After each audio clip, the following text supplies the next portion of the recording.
I said in the last video that this was the first time we hear Afton speak, and I was corrected saying that we hear him in Sister Location. That's my bad. I didn't play that one and only knew the important lore bits, so I apologize. Man, what a life having to make an apology because FNAF stans got mad at you. Wow. Well, at least I'm not Afton, right? Greetings, gamers, and welcome back to Top 10 Gaming. I'm Connor Monroe, and this is the Top 10 Scary FNAF Security Breach Theories, Part 2, because, you know, second trailer. Let's do it. Number 10, Free Roam. From the State of Play trailer, we can all be fairly certain the game will be free roam, since we see Gregory's perspective of visiting Chica's playpen, Monty's mini-golf, and the main area of the Pizzaplex in that trailer. This will be the first real free roam game from the Five Nights at Freddy series, if this is true, with the closest thing to free roam so far being the Corn Maze minigame from FNAF Help Wanted's DLC.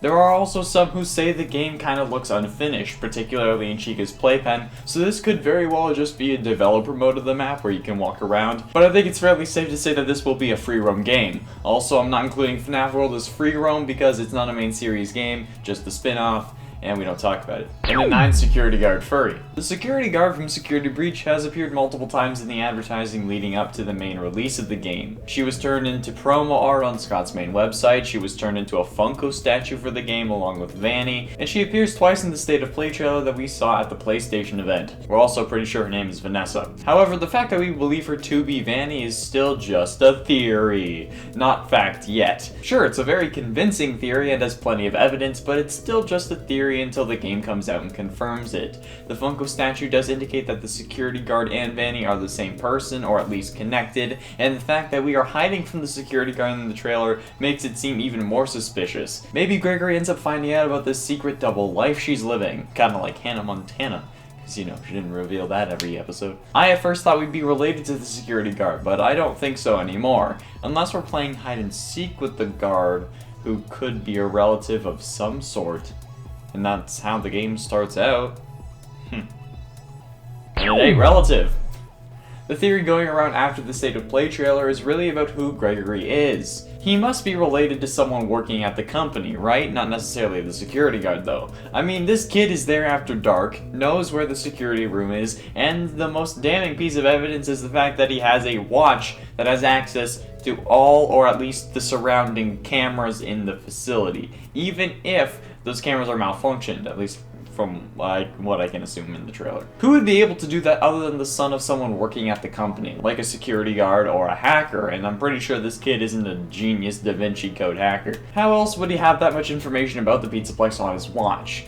Honestly, he could have swiped it from the security room. Or he could just be the kid of the new owner. At this point, both Henry and William are dead or thought to be, so the IP of Freddy Fazbear and all the others would be out in the public domain or transferred to the next of kin, who would 100% sell off that for any form of profit. Maybe even to the first guy who came asking, since the name of Freddy Fazbear was so tarnished by William Afton, their monster relative, or the partner of their relative, depending on who's next of kin. And at 7, Sun and Moon Man. The second trailer for the games introduced yet another animatronic to the roster in the form of Sun Man. I don't think there is an official name, but if you pay attention you can see the face of the Moon Man present on the Sun guy. So what if this isn't a new animatronic but rather a new form? The animatronic could have 2 different modes for night and day. It's nothing new. The animatronics have had 2 different modes for day and night since the beginning, hence why they could walk around at night. They were put into just free roam mode, not entertainment mode. So a little color change and a face swap wouldn't be too much to ask from the series. These people have had such advanced technology for when this should have been taking place, so like this isn't really anything that's far-fetched for this series. They literally had robots that could change to look like people in like what it was it the 80s or the 90s? And then those sound discs that they had phones when in the 20s. And at 6, statistics. The trailer shows us 2 shots very close together, Monty breaking down a fence gate, but then Roxanne not being able to break it down. This suggests to me that the animatronics will have different stats like D&D characters. They'll each have their own strength, awareness, and speed, with Roxanne probably being the fastest and Monty being the slowest, with Chica being right in the middle. Man, I wish I was stuck in the middle with her. Fantasies aside, the different animatronics will probably have their own strengths and weaknesses that we'll be able to exploit within the game. I'm sure that Roxanne will be able to see in the dark perhaps, or maybe that'll be Montgomery since his area is the mini golf and it's all like neon, you know, you get it. Chica probably has a really good sense of smell, but you can use that to cook or burn something in the kitchen that will distract her and make her rush to stop the burning, because she's all about food and making me happy. I'm sure we'll find out more about this later on, if this is going to be a thing. Halfway through at number 5, day and night. Similar to how the Sun Guy animatronic has a day and night mode, the pizzeria could have a day and night mode as well. There could be some form of day-night cycle that occurs, giving us different things to do in both times. The story at night, but hopefully some minigames during the day, like maybe a laser tag minigame or a mini golf and go-kart minigame, you know? This actually makes me excited to think about. We do see clips of the game with both the lights on and off, and if I'm right about the Sun Guy, then we know there is a daytime in game, since the Sun Guy exists. And we only see him during the day, when the lights are on at least. I just want to play laser tag with animatronics, and then I want them to add VR compatibility and let me play laser tag and mini golf with the animatronics in VR. Just please let this happen. Please, Sky Daddy Scott, I'm begging you, let this happen. Tell Steel Wool to add it and I will be eternally grateful. Yes, I called him Sky Daddy Scott. I'm clearly desperate. And at 4, Gregory is the key. Over the middle of the trailer we hear the lines, "You will bring me what I want, and if you fail, both of you will burn." While the emphasis on burn could be an indication of William being the one who talks, since, you know, we got kinda extra crispy at the end of FNAF 6, the thing that needs to be brought could very well be Gregory. We also hear Vanessa in the trailer saying, "I can help get you out of here, you and me, together." Why would we be hiding from her in the trailer as well if she's gonna help us get out? Because she isn't. She's instead going to bring us to Afton in order to sacrifice our life for William's. I mean, I don't think Gregory would willingly be helping William, right? At least if that was Vanessa talking instead of Vanny, since in the first trailer, Vanny also tries to lure us, saying that she has our friends. Oh god, are we gonna play another FNAF game where we as the player die at the end? How many times has this happened now? Like, 12? I don't know. Come on, dude. Don't do this to me again. And 3, Gregory's the villain. Another potential calamity is that what if Gregory is the villain? We see him exploring the FNAF Pizzaplex, but we also see him exploring while Afton is saying, "You will bring me what I want." What if Gregory isn't the one that needs to be brought, but is the one who is going to bring? What if he's the one who shut off all the security cameras, hence why he was in the room when they were malfunctioning? He has a watch that can see all the cameras. What if that's because Afton gave it to him, or had Vanny give it to him? He's hiding from security because he knows he shouldn't be there. The animatronics are after him because they fixed their security issues that they had in FNAF 2.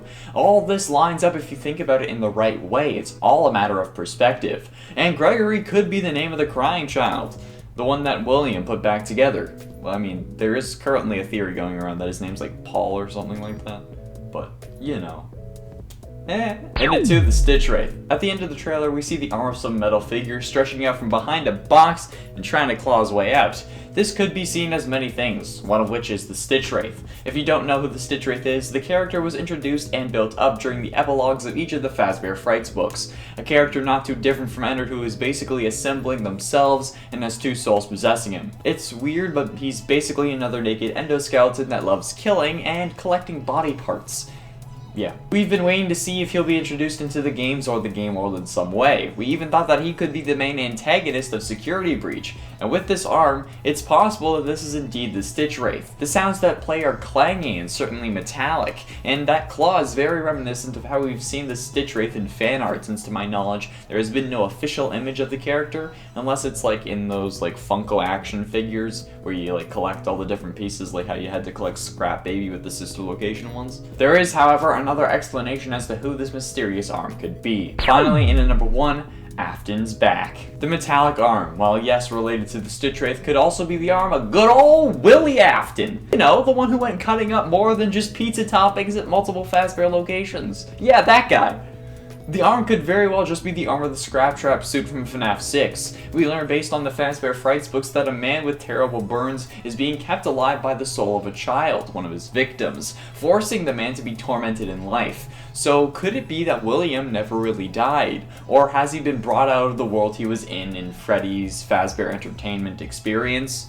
You know, the game we were playtesting in Help Wanted? Was his soul revived and put into an animatronic? Because it should be much more melted if it was actually Scrap Trap. The light reflecting on the arm is purple, suggesting a connection to the purple guy, who we all know by now is William. I and multiple people have said this time and time again, it's William, not Michael. You see, this is William, this is Michael. Let's take this and get it out of there. And that tortured soul, assumingly Cassidy, was keeping him alive after the spring locking from the FNAF 3 cutscenes until he supposedly burned in FNAF 6, releasing his soul until it latched onto a hard drive that was scanned for AI and Help Wanted.